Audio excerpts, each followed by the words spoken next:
Shalom, Haverim, tudo bem com vocês? Seja bem-vindo, seja muitíssimo bem-vindo ao canal da AIM Brasil, o DNA do Líder Training. E você está aqui hoje para participar dessa aula de liderança, né, do curso A Liderança que Marca. Se você ainda não me conhece, meu nome é Radassa e é um prazer, é uma honra ter você aqui conosco. E claro que eu vou dar aqui os recados iniciais, pedir para que você, se ainda não assistiu, se essa é a primeira aula que você vai assistir, que você assista às aulas anteriores. E aqui vai estar na nossa tela, caso você queira ter acesso às ferramentas que a gente vai aplicar nesse curso, porém não vai ficar aqui no YouTube, vai ficar exclusivo lá na nossa área de membros. Então, se você quiser ir além com as ferramentas que a gente tem disponível, além de ter um certificado com direito a 10 horas para seu... isso você poderá acrescentar, obviamente, no seu currículo, entre outras coisas. Bom, sem mais delongas, na aula de hoje, nessa aula de hoje, né, nós vamos estar falando de imparcialidade. Então, outro princípio da liderança servidora, desse líder que marca vidas e automaticamente gerações, ele é imparcial. Essa imparcialidade, eu gosto também de pensar nela como, além de ser um equilíbrio, sim, mas a parcialidade é não pender para um lado e nem mesmo pender para o outro. É natural, gente, isso é natural que a gente tenha afinidade mais com A do que com B. Isso é natural, não tem como dizer que não. Existem pessoas, até mesmo, eu vou falar na qualidade de psicanalista, até mesmo por questões de transferências. Às vezes tem pessoas que, fato, eu gosto mais e tem outras que eu gosto menos. Tem pessoas que me transmitem uma energia melhor e outras que não. Sabe aquela história assim? Nossa, não fui com a cara de fulano? Você nem sabe o nome da pessoa, sabe assim? Você nem sabe o nome da pessoa. Nossa, não gostei de fulano. Por que isso acontece? Por uma questão de transferência. O que é transferência, Radassa? Vou te explicar. Às vezes, em algum momento da sua vida, você nem lembra mais, você, por exemplo, teve que conviver ou alguém passou pela sua vida que te gerou um trauma que você nem se deu conta.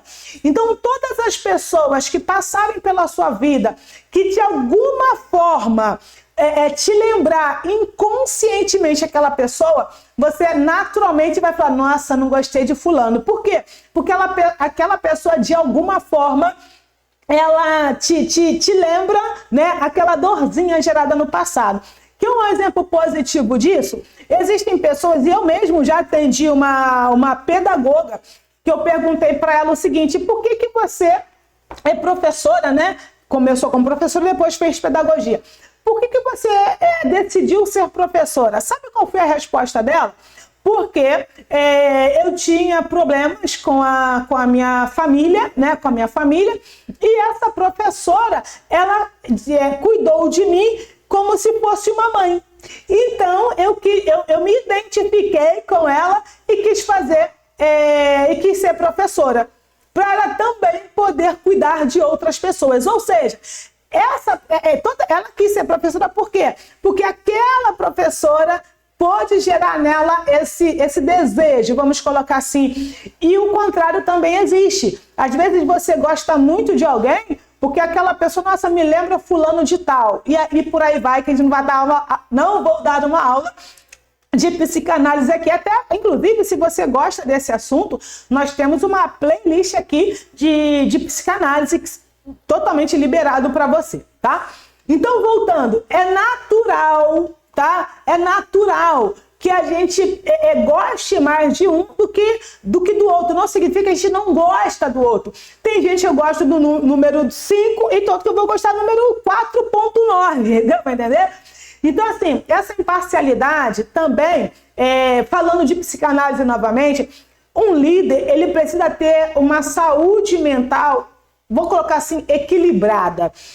Então, assim, para ser líder, não é para ser líder como um fator sine qua non, mas é de suma importância que você tenha os seus traumas trabalhados, você tenha as suas frustrações trabalhadas. Eu faço análise, né, há séculos, sabe? Eu fico preocupada com as pessoas que fazem 2 sessões e acham que já está bem. Eu faço análise há séculos. Então, assim, outras pessoas proeminentes, né, que eu particularmente gosto muito, por exemplo, do Celton Mello, ele faz análise há mais de 10, 12, 15 anos, entre outros, tá certo? Então, não é porque você é louco ou porque você é maluco, todos nós precisamos. Então, fica aí a dica para que você... Vou até deixar aqui, deixa eu achar aqui, pessoal. Tá aqui, ó. Clinicamente renovada. Não estava no planejamento isso, mas aqui é do Sagrado, ele conduz. Nós temos uma clínica com profissionais altamente qualificados para atender você e toda a sua família e toda a sua comunidade, caso você precise. Então, assim, essa imparcialidade da liderança está muito conectado com o quê? Com a saúde emocional e psíquica que a gente tem. Então, quando a gente fala de imparcialidade, o que isso significa? Eu não estou falando de fofoca, não estou falando de fofoca. Alguém vai chegar para você e contar uma situação. Eu briguei com meu marido, eu briguei com a minha esposa, eu tive um problema com meu colega de trabalho. Então, assim, a gente não... E é importante também... a gente não pode mesmo pender para um lado sem ouvir os 2 lados da história. Estou lembrando de uma outra situação, estava atendendo uma pessoa, falei assim, tá bom, o que fulano fala disso tudo que aconteceu? Aí ela começou a me falar, eu falei, tá, tudo bem, mas qual é a responsabilidade de fulano nessa história? Porque quando eu te conto uma história, eu vou te contar o meu lado da história, a minha versão da história, e é óbvio que eu vou estar 100% correta. Quando outro te contar a versão da história dele, ele também vai estar 100% correto. Então, como resolver esse paradoxo? É muito simples. Quando se trata da liderança servidora, e aí eu estou falando muito especificamente para aqueles, né, que, por exemplo, têm a Bíblia como uma base de fé, de regra e de conduta, que a gente possa, de fato, se basear na Bíblia para tomar uma decisão. Se a gente sempre vai ter uma constituição a se basear. O que eu quero dizer de constituição para se basear? A gente tem a Constituição Federativa do Brasil, né? Mas caramba, Radassa, eu não sou advogada, mas toda empresa tem a sua norma. Toda empresa, toda instituição, toda igreja tem o seu regulamento interno. Toda sociedade tem as suas regras. O que eu quero dizer? Aqui dentro da minha casa tem uma regra, dentro da sua casa tem outra regra, na sua empresa tem uma regra, na empresa que eu administro tem outra regra, e assim vai. Então, as tomadas de decisões não podem, ok? Não pode ser a seu bel prazer. As suas tomadas de decisões, se eu estou falando para líderes eclesiásticos, precisa ser de acordo com o que a Torá fala. Fora isto, as suas tomadas de decisões precisam ser baseadas em quê?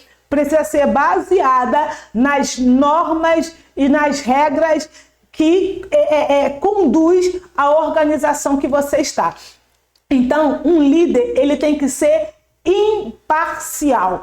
Nossa, eu sou apaixonada pela begônia e não gosto do cravo. Mas se o cravo está certo, o cravo tem que levar o parecer favorável. Eu estou me lembrando aqui de um exemplo bíblico, já que a gente está falando de espiritualidade também.